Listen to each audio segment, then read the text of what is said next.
All right, welcome back to Clash of Culture as we continue the 2023 college football preview. Our next stop is in Louisville, Kentucky for the Louisville Cardinals. But like always, before we get to the football, we just want to continue to thank all our fans and followers. Please, if you've made it this far in the video, press the like and subscribe button. We truly appreciate it. But with that being said, Stephen, what's your thoughts on Louisville? So this is kind of weird. Louisville, obviously this is a like a preview for 2023. But I just want to kind of go off on a tangent really quick. Me and Christian, me and my friend Christian, one of my best friends, we have this conversation a lot. I think Louisville has the hardest uniforms in college football.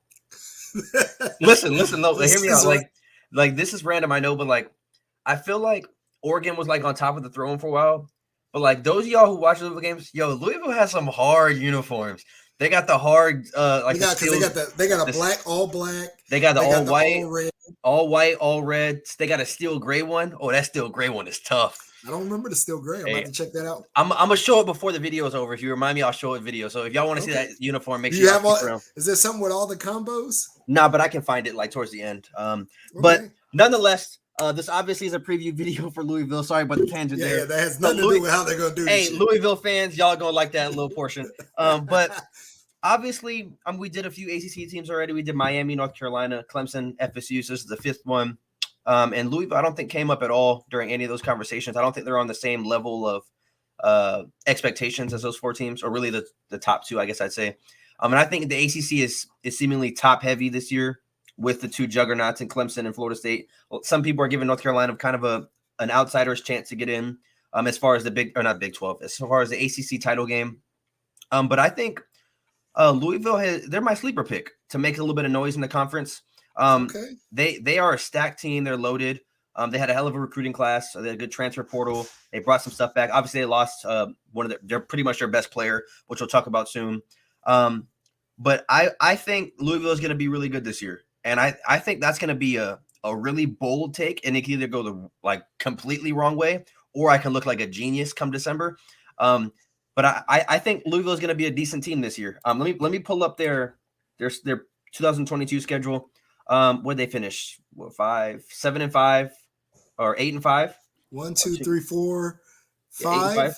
Yeah, 8-5 after the bowl game. Obviously, they lost to Clemson, but I mean, the Florida State game was competitive, obviously, only lost by 4. Boston College, they lost by 1. So I really don't think – obviously they lose to in-state rival Kentucky. But I think 7-5, the projection for 7-5 is kind of low. Well, let me just say, go to the next slide because I want to okay talk about the roster. My concern with Louisville is – one, you're talking about a team that's looking at starting about maybe 5, 6, maybe even 7 transfer portal players to not to cut you off. Not to cut you off. I forgot to put Malik Cunningham on key losses. I feel like that is a kind of a given though. So that was my bad for leaving it, but that is obviously a key loss before the comment section butchers me. It's just when you look at this Louisville team, we're talking about a team that's probably going to start 7 players that were not even on the roster last year on offense. 7 players from the transfer portal to include all 3 starting receivers. Now, we talk about Jack Plummer coming over from Cal, a 3,000-yard passer last year, over 3,000 yards, 21 touchdowns.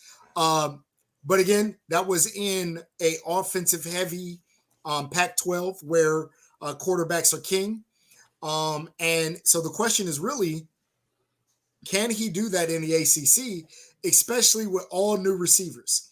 Now, we know Kevin Coleman, if you guys watched any JSU, Jacksonville State last year, he is a quality receiver. But again, that obviously was at a different level of college football. Jamari Thrash, Jaden Thompson, they are literally starting 3 receivers, suspected to start 3 receivers that were not on this team last year. They are bringing back Jawar Jordan in the backfield, but that's really the only skill position player that they are bringing back that was on this team last year. Jawar went for a little bit over 800 yards, 4 touchdowns. And you mentioned Malik Cunningham. Now, like Well, you didn't say it, but Malik Cunningham isn't showing up on key losses because that's kind of a known thing. But he was a big part of this offense, both passing and his ability to run. He was second on the team at rushing. And if you guys remember Louisville last year, Malik got hurt a little bit. So really, he was the heart and soul of this offense. So I understand your take that they are going to be good. I understand your take about the uniforms, but I don't see it as much. I don't see it. I have concern when I see a team with this much turnover that really tries to reload via the transfer portal. I have a little bit of concern, unless you're Colorado and your head coach is Deion Sanders. Okay, relax. So, as you guys can see, I did forget to put Malik Cunningham under key losses. But again, that's a given. But I did forget, so that was my bad, nonetheless. But just to kind of talk about the transfer portal, I know you kind of briefly brought it up. But I think once the transfer portal kind of was, I guess, enacted, if you want to say, or like became a thing, I think Louisville has been the best transfer portal team. I'm not sure if you know this website, but it's called 1-3. It's a 1-3. It's 1-3. It's a website about college football and stuff. So they do a lot of rankings for the transfer portal, recruitings and stuff like that. So on their website, and it's a reputable website. It's not just some random thing. So they have Louisville as in 2022, they were the number 4 ranked transfer portal team in 2022. Okay. So last year, and this year they have the number 1 transfer portal. Number 1, yeah, which is crazy. So I think number 1 was Louisville. Number 2 was USC. Number 3 was it might have been Colorado. Colorado's even number 3 or number 4, but they gave up, or they 25 players left. And 25 players came in. So it's same amount they left as they got in. The only difference is the overall grade for players that came in was 76, and the overall grade for players that left was 64. So they got quality players back. And just to note some of those players. So obviously we talked about Jack Plummer from Cal, but Brady Allen, he came over from Purdue. He was the number 10 quarterback recruit in 2020. I don't expect him to be the starting quarterback, but I mean, he still adds some depth there. Marcus Washington Jr., he was the number 10 cornerback in the last year's recruiting class. He came from Georgia. Marquise Groves, number 11 cornerback recruit in 2020. So they got the number 10 and the number 11 corners in the 2022 class. He came over from A&M. We know how good A&M's recruiting and Georgia's recruiting has been. So these are not slouches as well. Jamari Thrash came over from Georgia State. Again, this is going to be a smaller school, but he had 1,100 yards, 7 touchdowns. You already mentioned Kevin Coleman as a true freshman, 500 yards and 3 touchdowns. And then you got Storm Duck out of North Carolina, who was a household name for them. I know he was going to transfer to, I want to say it was. Oh, we talked about this in an earlier video. Yeah, I think it was Penn State. I'm pretty sure it was Penn State. But then he decided not to go to Penn State and went to Louisville. And then Stephon Heron, 5.5 sacks, 2 forced fumbles last year for Stanford. I know that continuity is going to be a big thing, cohesiveness and kind of that discussion. But I think Louisville has as good as talent as anybody in the ACC when you're talking about just raw talent. Now, obviously, the quarterback is going to be a big area of concern as well as the receivers.